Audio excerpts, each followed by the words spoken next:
Bonjour, bonsoir, papa, maman, balandinho sur la voix de Kivu, la voix des sans voix, toujours au service du peuple. Et tous allez mon mardi, le 26 juin 2026. Alors, tuye po to ko pesa bino basango zo koleka na kati ya mboka na biso ebele na ya bino bozo kozela la voix de Kivu to ko pesa bino actualité zo koleka na kati ya territoire de Fizi Uvira et Mwenga po na bitumba oyo ezali pour le moment na kati ya partie sud du sud Kivu. Alors bande ko ngai premièrement boyebi ke connexion internet ou bien réseau téléphonique bakati pour toute l'étendue du territoire de Fizi. Donc pour le moment mutunyo soza na kati ya territoire de Fizi azaneti nyama oyo afandika ranzamba moyen ya ko communiquer na batu ezate. Donc pour avoir des informations il faut beaucoup de contacts ou bien au place oyo ONG moko ezali ok au fouti 1500 francs par 30 minutes pour 30 minutes pour que on se connecter na internet nde ozusiko WhatsApp to Facebook au communiquer na bato.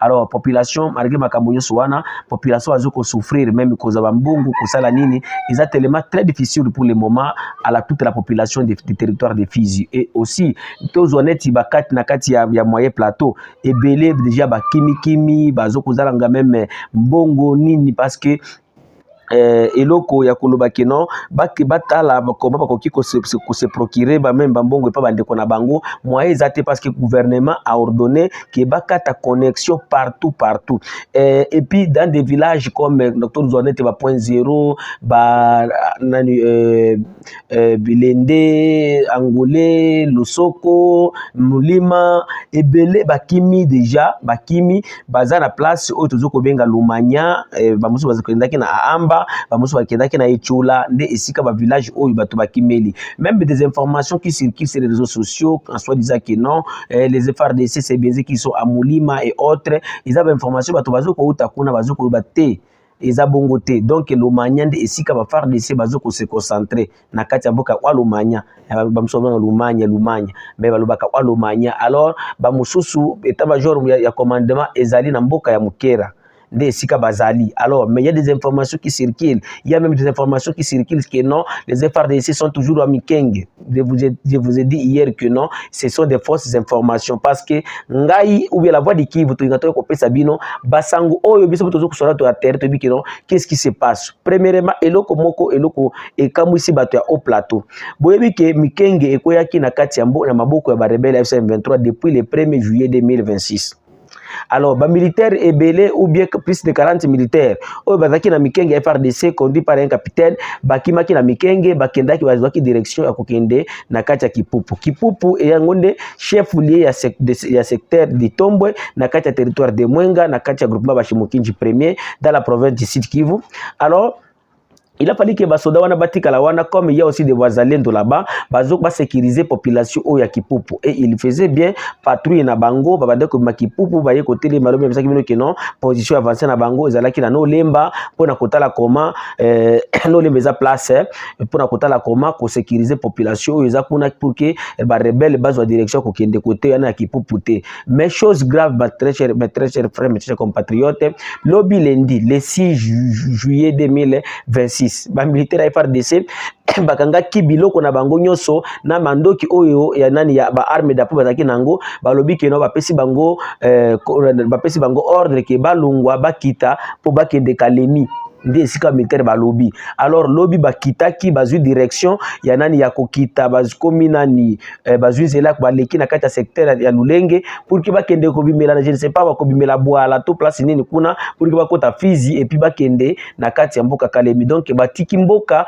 polele batiki cité ya Kipupu polele na maboko kaka bazalendo oleke no gouvernement et renforcer bango ko bima Uvira pour bakota bijombo baya ko renforcer bango na kati ya Kipupu pour voir comment ils peuvent reconquérir encore les hauts plateaux mais bango bakomi encore kotika ko population kaka boye et puis ils sont en train de tromper les gens sur les réseaux sociaux. Non, nous sommes à Mikenge, nous sommes partout. Il y a même des villages que vous suivez oyo même porte-parole du gouvernement anani ya opération Sokola D oyo nani lieutenant sous-lieutenant nani Mbuyi Kalonja lobaki que non batoti ko libérer mboka neti mboka oyo wazuka Kashamata Wihene, Kimete, Bandeko. Nous sommes les enfants du haut plateau. Parce que nous sommes les enfants du sud Kivu, premièrement, dans les hauts plateaux. Parce qu'ils nous ont dit qu'ici, c'est dans les hauts plateaux. Bana nyonso ya haut plateau, même oyo baza na Kinshasa, bazo kobenga. Bato ya territoire ya Fizi, bato ya territoire ya Mwenga, na ya Uvira. Kashamata, kiwene, soki kihene, wihene, kimete, eza wapi. Bandeko, tous ces villages n'existent pas. Il faut que Kinshasa bandeko yeba. Ces villages ici, oyo ayebi kino, il y a un village, oyo ayebi komo na ye, wihene, kimete, et Kashamata, na kati ya Sud Kivu, ana kati ya territoire d'Uvira et Fizi. Ayebi sanga kino, dans les hauts plateaux, Mbukoreza, entre Mbukatel na Mbukatel. Chef Nangwaza tel. Tous ces villages n'existent pas. Les villages que les sous-lieutenants porte-parole à l'opération Sokola dans le sud-sud, Oyonani Mbouika Lonja, Bakoma qui communiquent na Bango. Nous ne pouvons pas accepter que les grands problèmes que nous avons, nous utilisons beaucoup de mensonges dans cette guerre. Et c'est la manière des autorités de justifier l'argent. Si Kinshasa vous donne l'argent pour faire la guerre, il faut bien le dire que non, to sali boye boye, to zangi loko boye. Olia ko banda ko kosa, lobi na bisaki bino. Et loko sala ka mutu a se révolter. Et ce loko sala ka ke mutu abti atelema aloba ke non, na ko bundela po na mboka na ngai. Ezala ka information. Non, on est en danger, tala boye na boye. Ah, il faut na telema na résister. Mais si vous êtes en train de tromper, que vous êtes fort, et vous reconquérir tel endroit, tandis que Bamboka wana ezate, bandeko, est-ce que Bomoni ke bozoko buka batomitema? Je mets au défi, mutu nyonso oyo ayebi ba village oyo, Wihene, Kimete, Kashamata, Kashamata takutu toyebi keza na Katanga kuna Katanga suna Lubumbashi. Ndesika Kashamata ezali. Bamboka oyo eza awate existe, ezoko exister te na kati ya haut plateau. Et puis non, toza na Kashamata tobeti ennemi akemeli kota bigaragara. Arrêtez vos mensonges. Il faut dire la vérité dans cette guerre. Tolo ba vérité. Bandeko nanga le pays toza en danger. Mboka eza en danger. Lelo na bado na sololi mingi na batoza baza na misisi. Parce que à misisi bato pe bazo ko se connecter à travers le wifi oyo ya Starlink. Na sololi bango mingi. Mes confrères les journalistes, les habitants et les autres au baza na misisi. Babi singa nini? Que no depuis Boutou. Donc ba colonne ba militaire na biso FRDC o bazoko kima ko bima Sud Kivu ako kende na Kalemi ezoko katana te bazoko kota misisi ko kende nyange po kende misisi. Mais vous avez suivi oyo eloko nani commandant gouverneur vice-gouverneur à Sud Kivu lobi yaki koloba olia kolobisa to vérité azo ko kosa population azo ko kosa Kinshasa ils sont en train de vous tromper nos autorités bazoko kosa bino ba oyo balobaka ke ba autorité na biso aza complice pona koko isamboka ils ont raison na lobelaka bango ke no bazoko kosa la autorité ils ont raison parce que ceux qui ont landé ba bazoko sala ba communiquer bazoko sala to landa na vice gouverneur ndenga lobaki to landa ye. La situation est relativement calme, la situation est sous contrôle. Notre peuple doit prendre conscience que nous sommes une province en guerre et que nous devons faire confiance à notre armée. Notre armée se comporte très bien. Barakaville, comme Fizi Centre et partout ailleurs, ces villes ne sont pas du tout menacées. Mais alors, nous condamnons l'utilisation excessive des drones par le Rwanda. Pour la première fois, le Rwanda s'est permis de tirer les drones dans notre territoire, dans notre province, à partir du Rwanda. Et ces drones ont eu des conséquences néfastes, parce que nous enregistrons beaucoup de morts parmi les civils, plus de 19 personnes. Ça, nous condamnons de la manière la plus catégorique. Le gouvernement central a pris à bras le corps la situation qui se passe dans les hauts plateaux de Fizi et Uvira. Et dans les jours à venir, vous allez voir, là, il y aura un renversement de la situation parce que pour le moment, l'armée fait tout pour contenir l'ennemi, pour que l'ennemi ne puisse pas aller en balade. Mais nous n'allons pas aussi nous laisser faire. Donc l'armée est appelée à se défendre. Donc ici, nous allons mettre en place des stratégies pour protéger notre population, les personnes et leurs biens. Et en cela, je félicite vraiment l'armée et je demande encore une fois à notre population de ne pas céder à l'intox. Tout le monde se fait communicateur. Mais parmi ces communications-là, il y a des communications qui vont dans le sens de nuire ou de relayer les messages de l'ennemi. Point zéro n'est pas occupé par l'ennemi. Point zéro n'est pas occupé. Je suis mieux placé pour le dire parce que moi-même, tout en étant vice-gouverneur, je suis le député national élu de Fizi. Et donc, je connais comme ma poche. Bon, tout quand vice-gouverneur. D'abord, baza na contrôle mon côté ya mboka parce que soki okeme na gouvernorat na kavimvira omekika ka kotuna tuzana information te kutu bazo kolinga yonde sikoyo obanda kopesa bango keno il y a ceci tel la place tel endroit que ça soit notre gouvernement, que ça soit qui, ils ne sont pas informés de la situation actuelle. Ils ont pris des décisions, il y a kokata ba connexion, il y a kokata réseau, mais ils n'ont pas la capacité de se communiquer, mes très chers frères, mes chers compatriotes. Ils n'ont pas la capacité. Ils n'ont pas des appareils. Même le gouvernorat n'est pas au courant de ce qui se passe dans la province. Et tout ce qui sont les déclarations qu'ils sont en train de faire, ce sont des déclarations politiques. C'est pour apaiser la tension. Vous ne pouvez pas apaiser la tension là où la population est en danger. La population est en train de souffrir. Il y a des déplacements massifs pour le moment de la population. Est-ce que vous voyez combien de personnes est-ce que vous allez les donner même à manger? Même les biscuits à pas besaté. Mais vous avez fait de la population. En croyant que c'est ça le patriotisme. Ce n'est pas le patriotisme. Si vous allez nous tuer tous, vous mettez de nous tuer, mais la population congolaise n'a mis en témoin. Voyez la vérité. Les lois, et commis, même les experts des Nations Unies, na ouvir. Bazoko benga, babengi muzalendo oyo, babengi oyo, obazo kaka information. Personne. Bato bafatu nyoso bafandi neti banyama. Esika uzali, ndozo kuzoba information, ofandi wana. Malgré la guerre, botika connexion, botika réseau, bato ba solo là. Nos frères ici, bazo kofanda webi ke bato za bitumba, ezana bato bazana Poto, bazana Kinshasa, bazana province, bazo kosunga bandeko na bango même 100 francs 200 wana na kati ba M-Pesa na ba Airtel Money na ba Orange Money na ba Free Money, bo abandeko balia. Mais bino bazo ko bato ba kufa bitunzala, bato ba kufa bitumba, mbongo ezala te et puis vous ne donnez rien à la population. Non. Vous êtes en train de violer les droits de l'homme. Tout ça, ce sont des crimes de guerre. Koboma batu nanzala, koboma batu bitumba, ils appellent crimes de guerre, non? Et vous, les gens des droits de l'homme là-bas, Paul Sampouyon d'autres les droits de l'homme na Katia Congo. Vous avez Kinshasa, vous plaidez pas à la communauté internationale. Que bâti que la population a Fizi, connexion pour batu azo ko elanzala, batu akolia nini? Batu ko bozo ko sunga bango ni bâche, ni biscuit, ni nini te, ezalo kwata mokote. Abo bokateli batu encore connexion.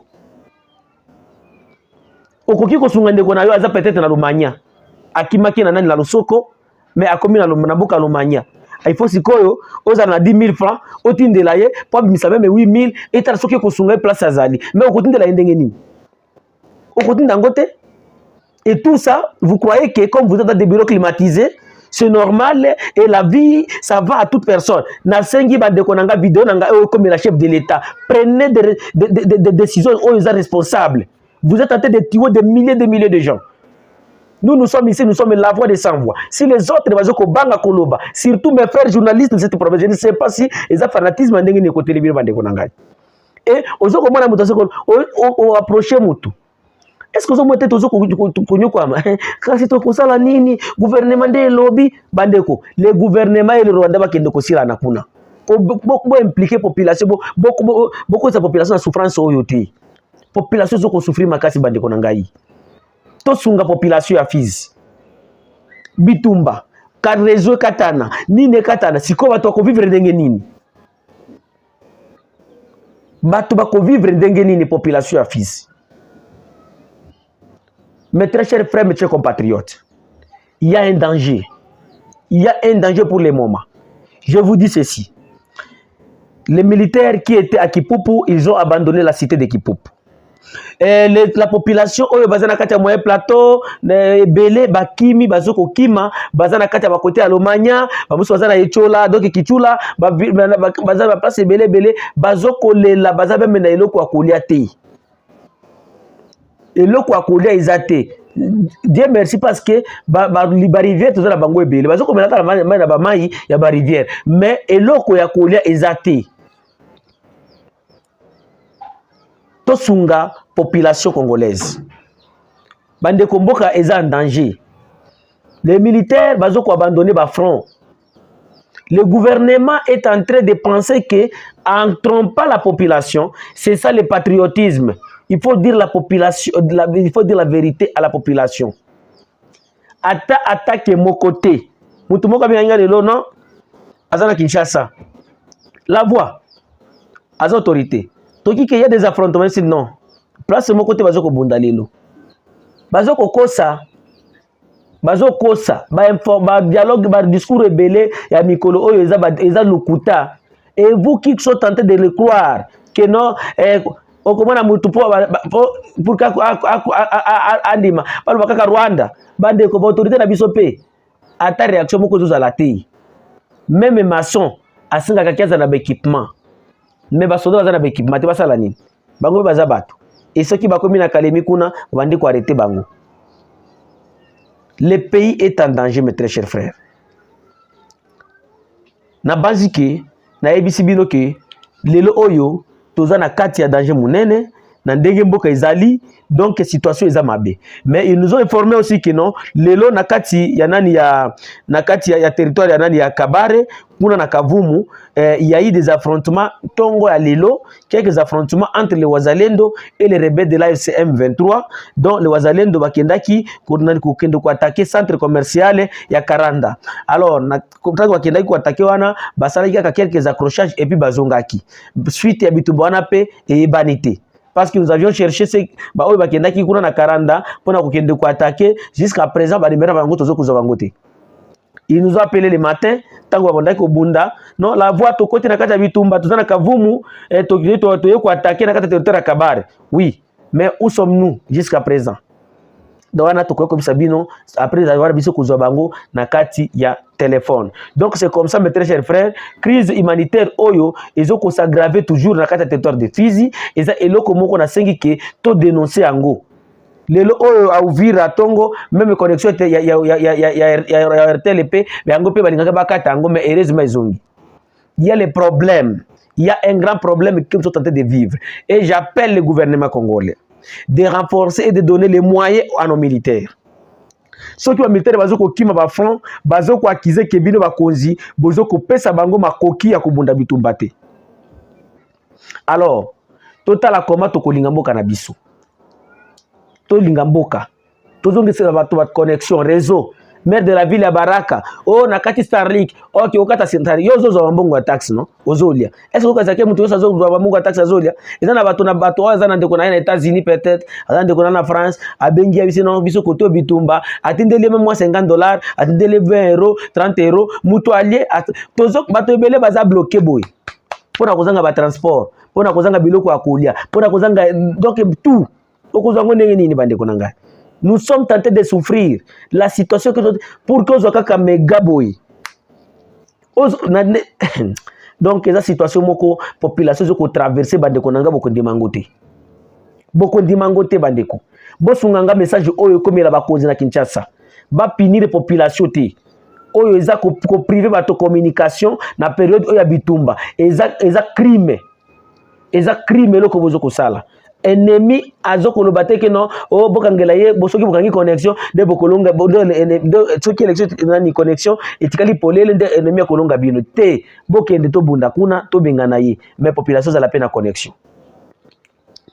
Bandeko tokeye na kati ya mboka oyo ya province ya Ituri na kati ya mboka Ituri bandeko na Bunia kuna bandeko oyo bazo kotala makambo ya Ebola, ba agent oyo bazo kotala oyo équipe ya riposte ya Ebola, ba uti ko menacer que non si ba de grève pour nani ya impayement. Donc bazo kozala impayé te, balobi ke depuis le début de l'épidémie bango salaire na bango bazo kozwa ngote. Alors, bango ba uti ko sala appel et pas gouvernement provincial comme national qui non efuta bango malam. Ba congolais boyebi ke tango Ebola eya tozui déjà ba aide à plus à 500 millions de dollars. Alors 500 millions ce qui 500 millions oyo ezoko kende wapi? Est-ce que Kinshasa peut nous expliquer? Bongo ba makango wapi? Tolanda na vidéo oyo ba uti ko dénoncer ba équipe oyo ya riposte ya Ebola. Tolanda. Équipe de riposte Ituri. Mémorandum relatif au non-paiement de nos prestations. À son Excellence, Monsieur le gouverneur militaire et le commandant des opérations en Ituri, Excellence, Messieurs les gouverneurs, nous, équipe de la riposte, avons l'honneur de vous adresser le présent mémorandum afin de porter à votre très haute attention la situation préoccupante. Les non-paiements de nos prestations depuis le début de l'épidémie MV jusqu'à nos jours. Secondo, le barème à notre disposition qui n'est pas à la hauteur de notre travail. Troisièmement, l'arrogance de l'équipe venue de Kinshasa envers nous et nos autorités locales. Ils arrivent même à cracher sur nos morts décédés par le MV17. Quatrièmement, l'exportation excessive de main-d'œuvre des autres provinces vers l'Ituri. Cinquièmement, manque de moyens nécessaires pour riposter. À cet effet, nous exigeons ce qui suit. Premièrement, notre paiement dans l'immédiat au plus tard dans le 24 heures. Notre barème doit être haussé à 76 $ par jour et la suppression de l'hyper sur notre paiement de primes. Du fait que cela n'est pas un salaire, c'est une prime bien sûr. Le respect sans condition de nos autorités locales et nous les prestataires sur terrain. Le recrutement de main-d'œuvre locale. La disponibilité de moyens nécessaires, riposte égale moyens. Depuis la déclaration de l'épidémie à maladie à virus Ebola, nous réclamons le paiement de nos prestations régulièrement accomplies. Cette situation nous expose, ainsi que nos familles, à d'importantes difficultés socio-économiques et compromettent gravement nos conditions de vie. Malgré les différentes démarches entreprises auprès des services concernés, entre parenthèses, coordination de la riposte, aucune solution satisfaisante n'a été trouvée jusqu'à ce jour. Au regard de votre rôle de garant de la bonne gouvernance et bien-être de la population de la province, nous sollicitons respectueusement votre implication personnelle afin que cette question soit examinée avec diligence et qu'une solution durable soit trouvée dans le meilleur délai de 24 heures. Dans l'espoir d'une suite favorable à notre requête, nous vous prions d'agréer, Excellence, Monsieur le Gouverneur, l'expression de notre très haute considération faite à Bunia le 5 juillet 2026 en annexe liste de présence de toute cette équipe. Je vous remercie. Bolandi ndenge bandeko oyo ya équipe ya riposte Ebola ba uti ko dénoncer bandeko. Alors na mituni ba soda koto bazokolela mbongo ezate, ba drone ezate, logistique ezate, ba minganga koto pe bango bazokolela. Siko bino ba autorité congolais, bomemaka mbongo na biso wapi? mbongo oyo bakongole bafutaka bataxe, mbongo oyo bakare minier ezokofuta na Kolwezi kuna ekendaka wapi? Toyokaki bopesaki ba Marco Rubio ba 42 millions de dollars wana corruption pour signer ba accord kana ya États-Unis. Pourquoi vous ne voulez pas payer même vos travailleurs? Pourquoi vous ne voulez pas payer ou bien équiper l'armée? Est-ce que vous croyez que bato kaka bakobanda kofanda kaka po bino de est-ce que vous ne croyez pas que vous ne pensez pas que non bozo ko nyokola mboka oyo bozo ko sala ke mité ba congolais et comme mabe makasi envers bino? Est-ce que ces pays manquent de l'argent? Et puis eloko moko boyebi eloko a priorité té. Il y a même des appels, les Wazalènes du site vous appellent, tout ça la boye pour toute la solution, mais vous ne décrochez même pas. Vous ne voulez même pas répondre. Bandeko, passer à la RTNC et injurer Kagame ne signifie pas être patriote. Passer sur les réseaux sociaux, injurer Kagame, dénoncer soi-disant les Rwandais ne signifie pas être patriote. Le patriotisme, ce sont des actions. Ce sont des effets que vous êtes en train de faire pour votre pays ou pour l'avenir du pays. Au foot bato malamu te bitumbo o encadrer basoda malamu te siko mbongo ngo botiaka yango wapi? Mbongo ya mboka na biso botiaka yango wapi? Ezaka makambo ya kokamwa yango na bandeko nanga. C'est ça nde information ezali, mais tikala toujours connecté na chaîne na yo ou bien na chaîne na yo oyo La Voix du Kivu TV sur YouTube, sur Facebook et partout pour na kobanda kozaba information oyo tozana ngo tukoya kokuta na encore na biso mosusu na émission mosusu oyo ezoya. Merci.